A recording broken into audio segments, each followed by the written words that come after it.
Hi welcome back maths Naresh ఈ class. ఇవాళ మనం ఏపీ స్టేట్కి సంబంధించిన intermediate first year 2025-26 admitted batch వాళ్ళకి కొత్త సిలబస్ ఉంటుంది. సో అందులో భాగంగా chapter 2 functions and relations, so దానికి సంబంధించిన మనం ఈ యొక్క 8 మార్కులకి సంబంధించిన ప్రాబ్లమ్ని డిస్కస్ చేద్దాం. ఈ చాప్టర్లో నుంచి 8 మార్కుల ప్రాబ్లం ఒకటి, 4 మార్క్స్కి ఒకటి, 2 మార్క్స్కి ఒకటి, 1 మార్క్ క్వశ్చన్ ఒకటి. సో అయితే ఈ ప్రాబ్లం అనేది ఏపీ స్టేట్ వాళ్ళు రీసెంట్గా ఒక మోడల్ పేపర్ని రిలీజ్ చేశారు. సో ఆ మోడల్ పేపర్లో, అంటే ఇది కొత్త సిలబస్ కదా, ఒక మోడల్ పేపర్ని ఎట్లా ఉంటుంది క్వశ్చన్ పేపర్ అనేది ఒక మోడల్ పేపర్ని రిలీజ్ చేశాడు. ఆ మోడల్ పేపర్లో ఈ ప్రాబ్లం అడగడం జరిగింది. మరి చాలా ఈజీగా ఉంటుంది, మరొకసారి చూద్దాం. If f of x g of x రెండు ఫంక్షన్స్ ఇచ్చేసాడు. అయితే మనం ఈ 6 ఫంక్షన్స్ని కనుక్కోవాలి. ఓకే, మరి చూద్దాం. ఫస్ట్ ఇచ్చిన ఫంక్షన్స్ని రాస్తున్నాను. Given that f of x is equal to x square and g of x is equal to mod x. మీరు గమనించుకోండి, ఎప్పుడైనా mod x definition, mod x అనేది ప్లస్ ఎక్స్ అవుతుంది ఎప్పుడంటే x greater than or equal to 0 x value 0 కానీ 0 కంటే ఎక్కువ ఉన్నప్పుడు మోడ్ ఎక్స్ ప్లస్ ఎక్స్ అవుతుంది. మోడ్ ఎక్స్ మైనస్ ఎక్స్ అవుతుంది ఎప్పుడంటే x less than 0, x value 0 కంటే తక్కువ ఉన్నప్పుడు. సో అప్పుడు మోడ్ ఎక్స్ ఏమవుతుందంటే మైనస్ ఎక్స్ అవుతుంది. ఓకేనా, సరే. సో ఇప్పుడు చూడండి, ఫస్ట్ వన్ కనిపెడదాం. ఎఫ్ ప్లస్ జీ ఆఫ్, ఇక్కడ ఏం లేదంటే ఎక్స్ ఫంక్షన్ ఉంటుంది అనమాట. రెండు ఫంక్షన్స్ని అడిషన్ చేయడం. F of x plus g of x. Okay, f of x plus g of x. F of x అంటే ఏంటి, x square plus g of x అంటే మాడ్ ఎక్స్. ఇందాక నేను డెఫినేషన్ చెప్పాను, మాడ్ ఎక్స్ ప్లస్ ఎక్స్ అవుతుంది. Okay, so అంటే x square plus x ఎప్పుడు x greater than or equal to 0. అదేవిధంగా ఎక్స్ స్క్వేర్ మైనస్ ఎక్స్ అవుతుంది, మాడ్ ఎక్స్. ఆల్రెడీ ఇక్కడ ప్లస్ ఉంది, ప్లస్ మైనస్ మైనస్ అవుతుంది ఎప్పుడంటే ఎక్స్ లెస్ దెన్ 0 కంటే తక్కువ ఉన్నప్పుడు ఎక్స్ వాల్యూ. ఓకేనా, సో ఇది అన్నమాట f plus g of x. Next రెండోది కనుక్కుందాం. సెకండ్ వన్ ఏంటి, f minus g of x. అంటే రెండు ఫంక్షన్స్ని సబ్ట్రాక్షన్ చేయండి అని, is equal to. So first f of x minus g of x రాద్దాం. Okay, f of x minus g of x. F of x అంటే x square minus g of x అంటే mod x. ఓకేనా, సరే. మళ్ళీ ఇక్కడ mod x definition చూద్దాం. Mod X ఏమవుతుంది, plus x అవుతుంది ఎప్పుడు when x greater than or equal 0. అటు ఇక్కడ మైనస్ ఉంది కాబట్టి minus into plus minus, x greater than or equal to 0. ఓకేనా, నెక్స్ట్ ఎక్స్ లెస్ దెన్ 0 అంటే x square minus mod x minus x అవుద్ది. అవునా, ఎప్పుడు ఎక్స్ లెస్ దెన్ 0 అయినప్పుడు ఆ మైనస్ మైనస్ ప్లస్ అవుద్ది, x square plus x. X square plus x ఎప్పుడంటే x less than 0 కంటే తక్కువ ఉన్నప్పుడు. ఓకేనా, సో ఇది అన్నమాట. Next third one,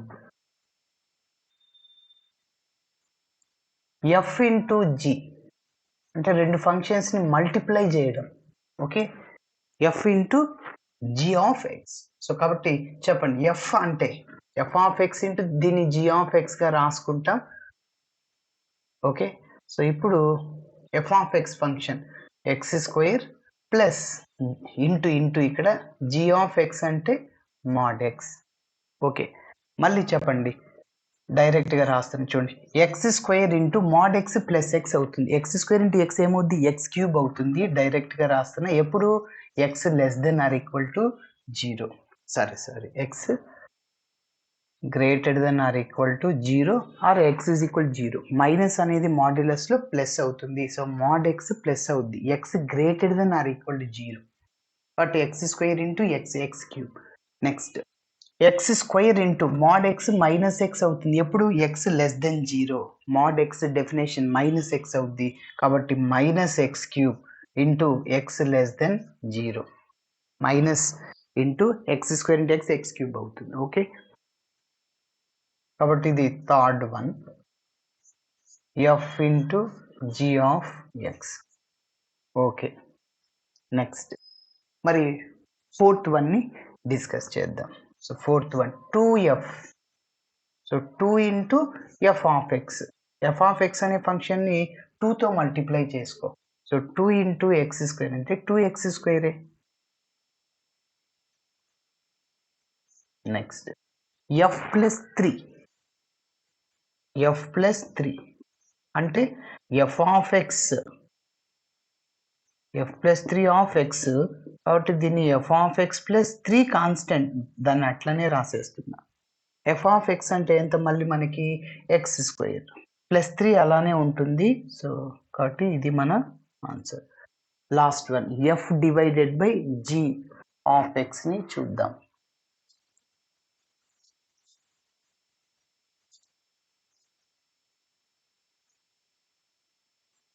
f divided by g of x. Okay, ఇప్పుడు మీరు గమనిస్తే దీన్ని ఎలా రాస్తామంటే f of x by g of x. ఓకేనా, సరే. ఇప్పుడు ఎఫ్ ఆఫ్ ఎక్స్ అంటే ఏంటి, x square. G of x అంటే మాడ్ ఎక్స్. మళ్ళీ డెఫినేషన్ మీరు ఒక్కసారి గమనిస్తే చూడండి, దీన్ని ఎలా రాసుకోవచ్చు అంటే ఎక్స్ స్క్వేర్ రాసేసాను. Okay, divided by mod x plus x అవుతుంది. ఎప్పుడు ఎక్స్ గ్రేటర్ దెన్ 0. ఇక్కడ ప్రాబ్లంలో ఏమన్నాడంటే ఎక్స్ నాట్ ఈక్వల్ 0, ఎక్స్ 0 కాదు, ఎక్స్ 0 తీసుకోవద్దండి. ఒకవేళ ఎక్స్ ఈక్వల్ 0 అయితే ఏమవుద్దంటే 1/0 అంటే సంథింగ్ బై 0 ఇన్ఫినిటీ అవుతుంది. అందుకోసం ఎక్స్ 0 తీసుకోకూడదు. అంటే x greater than or equal to 0 కాదు, ఎక్స్ గ్రేటర్ దెన్ మాత్రమే రాయాలి. ఈక్వల్ టు తీసుకోకూడదు. ఈక్వల్ టు తీసుకుంటే సంథింగ్ బై 0 ఇన్ఫినిటీ వస్తుంది. ఎస్, నెక్స్ట్ కాబట్టి ఇక్కడ నెక్స్ట్ స్టెప్లో రాసేద్దాం. రెండో కండిషన్ ఏంటి, x square by mod x minus x అవుతుంది ఎప్పుడంటే ఎక్స్ లెస్ దెన్ 0. ఓకేనా, సో ఫైనల్గా క్యాన్సిల్ చేసేస్తే ఇంకా ఎక్స్ స్క్వేర్ బై ఎక్స్ అంటే x greater than 0, x square ఇక్కడ x cancel minus x less than 0. So కాబట్టి f by g of x ఇది మన ఫైనల్ ఆన్సర్. ఓకేనా, సో ఇలా చేయాలి. థ్యాంక్స్ ఫర్ వాచింగ్ అండి. వీడియో నచ్చితే ఖచ్చితంగా మీ ఫ్రెండ్స్ కూడా షేర్ చేయండి. బాయ్.